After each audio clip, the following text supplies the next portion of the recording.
Share schemes can be extremely valuable to a company, allowing your employees to achieve their financial dreams, whether it be a new car, a deposit on a house, or an exotic holiday.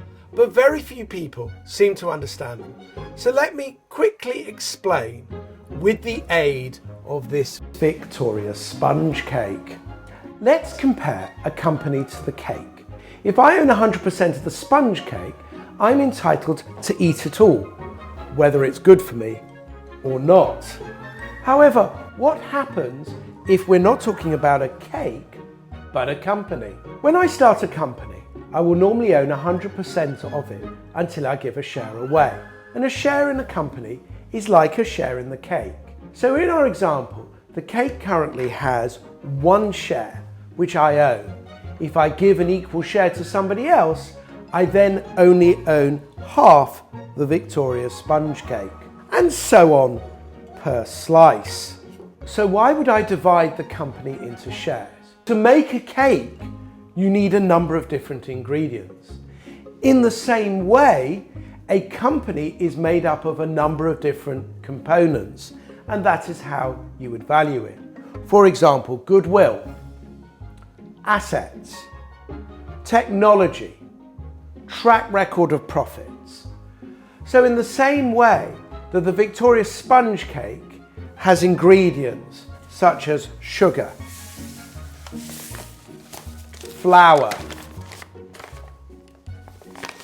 and water,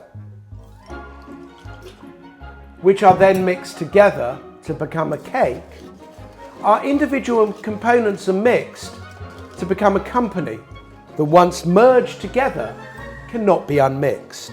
With a company, its value is based on the whole of its assets and not any one asset on its own, which is why joint stock companies were founded, so that you could own a portion of them. Owning a share of the company normally gives you a right to vote on its running, a share of the profits, and a way of realising the value of the company if it is sold or if you choose to sell your share of it.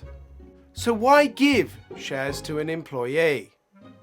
Well, unlike our Victoria sponge cake, companies can grow and fall in value.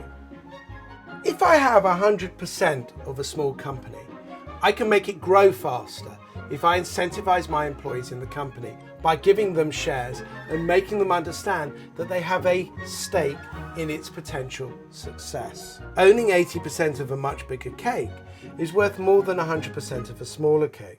Of course, just as there are all sorts of different types of cake, chocolate, Battenberg, Black Forest Gatto, there are also all sorts of different types of company.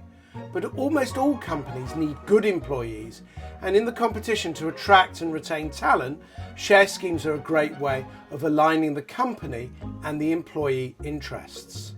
This is why so many successful companies do offer share schemes to their employees, and why they generally do better than companies who do not. There is also a potentially enormous tax advantage.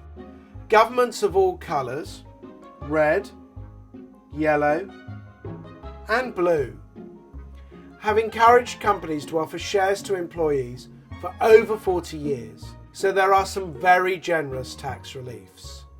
If you were to give an average worker £100, they would end up with £68 after tax and national insurance. Give a high rate taxpayer £100 and they will end up with only £58.